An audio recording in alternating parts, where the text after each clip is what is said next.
Quiz. Why do sailors call ships she? Protective, maternal, ships carry you, shelter you, bring you home through storms. That's what I always heard. That's one theory. Here's another. Ships were property, like wives under English common law, belonged to their master, did what they were told, or didn't and got called difficult. That's less romantic. There's more. Ships were expensive, high maintenance, unpredictable, temperamental. Need I go on? Please don't. But there's also this. Ships were named after goddesses, Athena, Isis, the Virgin Mary, divine protectors, the feminine as sacred. So which is it? All of them, probably. That's how language works. The possessive and the sacred wrapped up in one pronoun. She's all yours, Captain. Be my first mate? Aye, aye, Captain. Here's the thing. Every ship had a name. The women who built them, history forgot theirs. This is episode 27, The Women of the Shipyards. Before Pearl Harbor, women in the shipyards?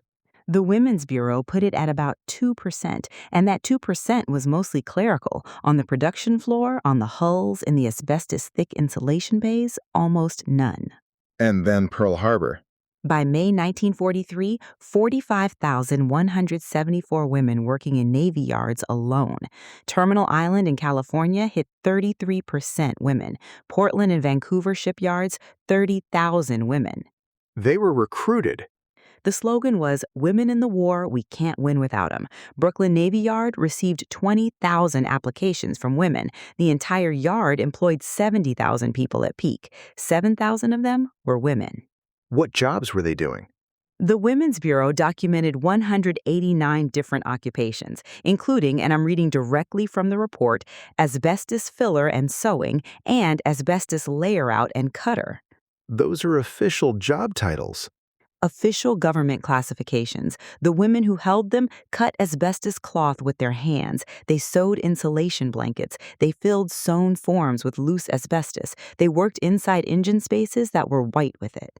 And nobody was telling them what asbestos was. No warnings, no explanations, instructions, not information. One of those 7,000 women at the Brooklyn Navy Yard was Lucille Culkin. She started in 1942. She trained as a tack welder, and she wrote home to her husband Al, who was a machinist at the same yard before they shipped him out to the Pacific in 1944. What did she say? She wrote, "The physical conditions were very rough, and I must say I wasn't crazy about the cold or the heat, or we stood on things that were very uncomfortable all day." All day standing on whatever they gave you. And she wrote, "Nobody ever asked for a hammer. They asked for a fucking hammer." Sounds like she fit right in. She fit in, and she pushed back. She wrote about an African-American woman named Minnie who was planning to quit because she felt persecuted, and Culkin and other women fought to convince her to stay. She organized, she paid attention to the pay, and she wrote it all down. Those letters still exist? Donated to the Center for Brooklyn History at Brooklyn Public Library after Culkin died in 1997. Handwritten, her letters and her oral history recorded in 1989. Jennifer Egan read them to research her novel Manhattan Beach. There are 49 oral histories in that collection. Welders, pipe fitters, women who built the ships that crossed the Atlantic. And what did they promise those women? Equal pay for equal work. The War Labor Board issued General Order Number 16, November 1942, nationwide policy, mandatory. Did they get it? The same order that mandated equal pay gave employers a way out. If they call the job modified or diluted, if they said the women were doing a slightly different version of the work, they could pay less. And in the Navy yards, there was an easier trick than that. What was the trick? They called the women helpers, not welders, not journeymen, helpers. One word, one category with a different pay scale. Culkin was a tack welder, filed as a helper. Ida Pollock, Sylvia Everett, both welders at the Brooklyn Navy Yard. Their oral histories are in the same collection. They describe starting wages of something close to 50 cents an hour. The men beside them were making $1.20. Less than half. And they got closer to parity only after they organized, after a fight. The War Labor Board's equal pay mandate was real. The enforcement was not. This episode is brought to you by Danziger and Dayano, a team where everyone has skin in the game. dandell.com. That's DANDELL.com. And the working conditions. Multiple sources describe the shipyards as, quoting here, so clouded with asbestos dust that workers couldn't see across them. Were there respirators? The Navy required them. Kaiser Shipyards, Portland, Vancouver, one of their own officials admitted years later they never required workers to wear protective gear. The Navy had a policy, the yards chose not to enforce it. And when women did get respirators, there was another problem. Quoting, they didn't make them to fit women. They were in men's sizes. So you're working in dust you can't see through with equipment designed for someone else, being told it counts as protection. And nobody's telling you what asbestos actually is. How bad was the exposure? Norfolk Naval Shipyards studied their workers after the war. 79% showed lung abnormalities. That's almost everyone in the yard. And 9% of their wives who never set foot in the yard. Wait, their wives? We'll get there. First, what happened when the war ended? The men came home. June to September 1945, 1 in 4 women factory workers fired. Were they given a choice? The unions didn't fight for them. No documented efforts to retain women workers, and some of the foremen were very clear about why. What did they say? The foreman said you ladies have to stop working so fast because when the war ends, the men are coming. He said the quiet part out loud. By January 1946, 4 million women had left the industrial workforce. Portland Kaiser went from 97,000 workers to 2,000 women, 93% reduction. Mass layoffs. Historian Amy Kesselman spent years documenting what happened to the women of the Kaiser shipyards after the war. She called the book Fleeting Opportunities, because that's exactly what it was. The work, the skills, the pay, all of it treated as temporary. Quote, despite the myth that these women yearned to return to their kitchens, in fact, many wanted to continue working. But they were pushed out anyway.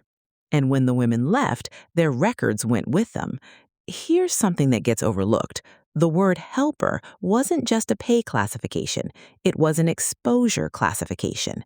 When you're listed as a helper, your records don't link to the trade you were actually working. You're not a welder, not a journeyman, a helper.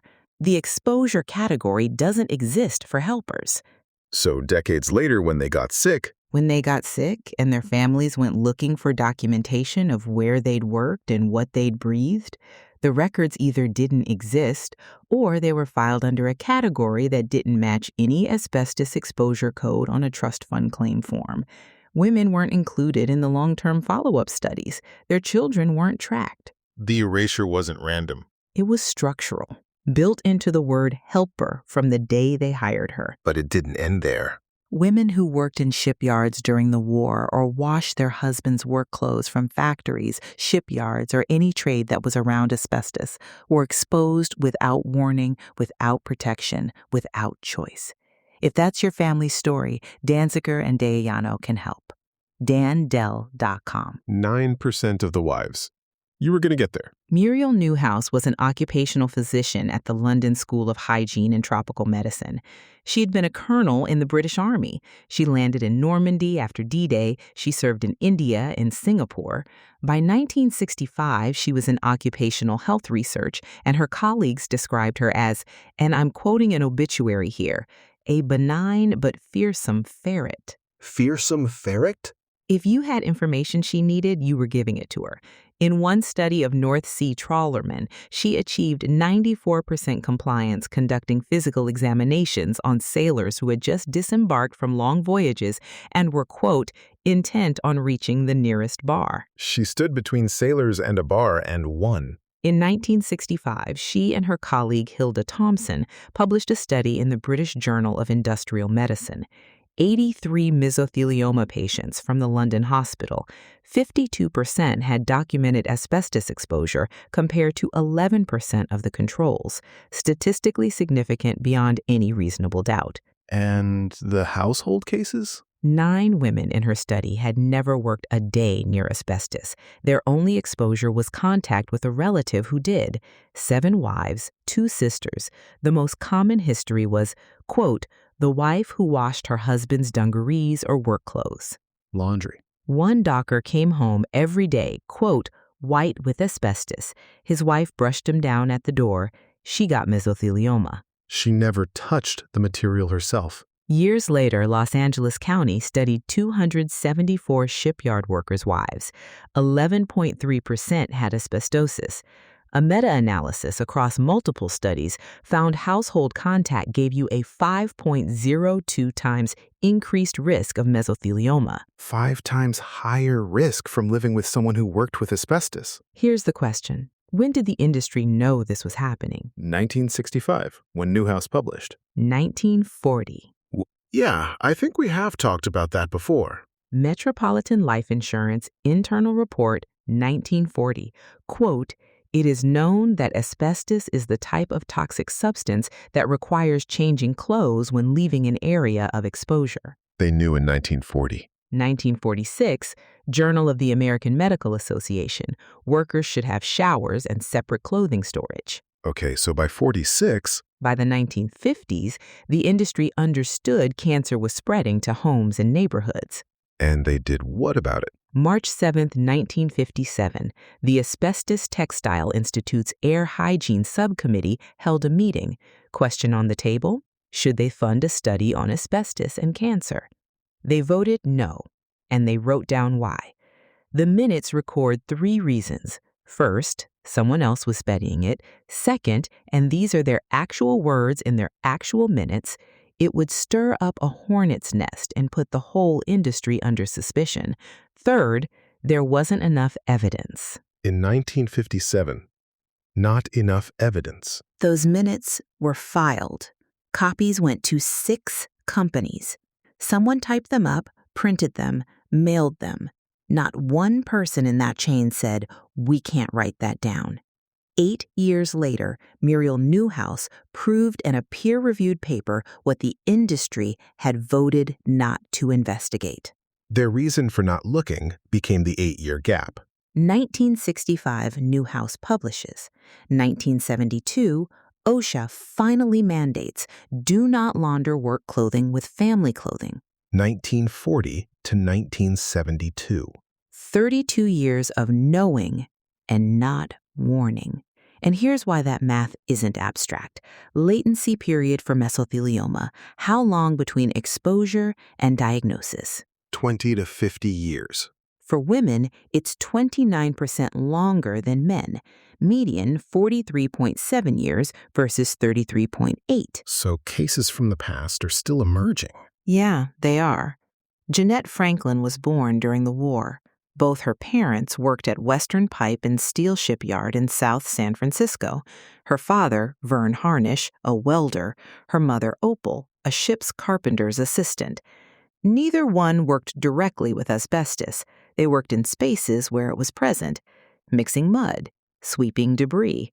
And then they came home. So Jeanette never set foot in the yard? Never. She was diagnosed with peritoneal mesothelioma in 1996, the exposure pathway, asbestos dust on her parents' clothing and in the family car, traveling from the yard to the house 3 years, 1942 to 1945. She was a child. Her attorneys filed against USX Corporation. USX was the corporate heir to Western Pipe and Steel through a chain of mergers and acquisitions that eventually ran through US Steel. Her attorney said USX refused to offer even $1 in settlement. Not $1? Their defense had nothing to do with asbestos. USX argued they weren't legally responsible because a purchase agreement signed in 1948, when Jeanette was still in grammar school, said in its fine print that the buyer was not assuming the seller's tort liabilities. The exposure wasn't their problem. The paperwork said so. They never argued the asbestos wasn't dangerous. They never got there. They argued the chain of corporate ownership. March 2000, the jury awarded $6.5 million. They heard the evidence. They understood what childhood exposure meant. They found for Jeanette Franklin. First major verdict for secondary childhood exposure. And then USX appealed. In March 2001, the California Court of Appeals reversed the verdict, not because the exposure didn't happen, not because the cancer wasn't real, because of the 1948 purchase agreement, because the fine print said USX hadn't assumed those liabilities. The California Supreme Court was asked to review. Justice Mosk noted he would have granted it. The court declined. Jeanette Franklin received nothing. The jury found for her. The appellate court found a technicality, more than 50 years after her parents' last day at the yard. How many others? Dr. Selikoff documented another case.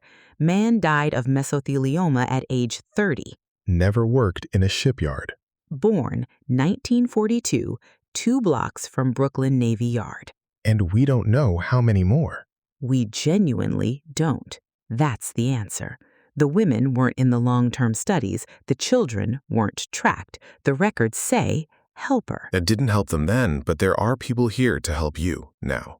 Anna Jackson is the director of patient support at Danziger and Diano, nearly 15 years of experience. She lost her own husband to cancer. One of the families she helped, a woman whose father worked construction and auto repair in the 70s.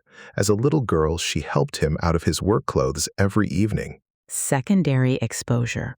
Diagnosed with mesothelioma at age 10, given 3 to 6 months. She survived 35 years. During those years, she counseled over 200 newly diagnosed families. Her name was Michelle. Her story is in Beating the Odds, Surviving Mesothelioma, compiled by Dave Foster. Available free from Danziger and Diano. Dandel.com. That's DANDELL.com. The industry knew in 1940 that asbestos required changing clothes before going home. They knew in the 50s that cancer was spreading to families. They voted in 57 not to study it. They didn't mandate separate laundry until 1972, 32 years. And the women who built the ships. 189 documented occupations. They built the ships that won the war. They got fired when the men came home. They got sick decades later. And when they went looking for records of what they'd breathed, the records said helper. Not welder, not asbestos layer. Helper. Next time, what happened after the war ended? Not to the workers, to the industry. Production didn't slow down. Episode 28. Wartime Production, Peacetime Deaths. Ships are called she because sailors have always named them for goddesses, because something that carries you through danger deserves a name that holds the weight of that responsibility. Aphrodite, Athena, things that protect. 7,000 women built ships at the Brooklyn Navy Yard alone, millions more in Baltimore, in Portland, in South San Francisco. They held the welding torches. They cut the asbestos cloth. They were helpers. The ships went to sea. The women were sent home. The asbestos stayed in their lungs and in their children's lungs. The industry that called the ships she, that named them for goddesses, for mothers, for the things that carry you through danger, voted in 1957 in an actual meeting with actual minutes not to find out what the dust was doing to the women who had built them. Not enough evidence. That's what they wrote down. She built your ship. You named it for a goddess. You sent her home. You didn't look back. Wait, how do you pronounce Kesselman again? Kesselman, like vessel man, but with a K. Got it, Vesselman. Don't say it like that on the recording. Too late. That sponsor break okay? The Anna Jackson one? Yeah, Michelle's story hits different in this episode. 10 years old. All right, what's next? More deaths after the war? I shouldn't have asked. You already knew. That's why I day drink. Keep it up, and I'm going to have to start hosting more episodes. You did great. You sure? Yeah, and I think you got to drop the first official F-bomb in the series. Do you think Apple's going to let it slide? Probably not. Pass the bottle.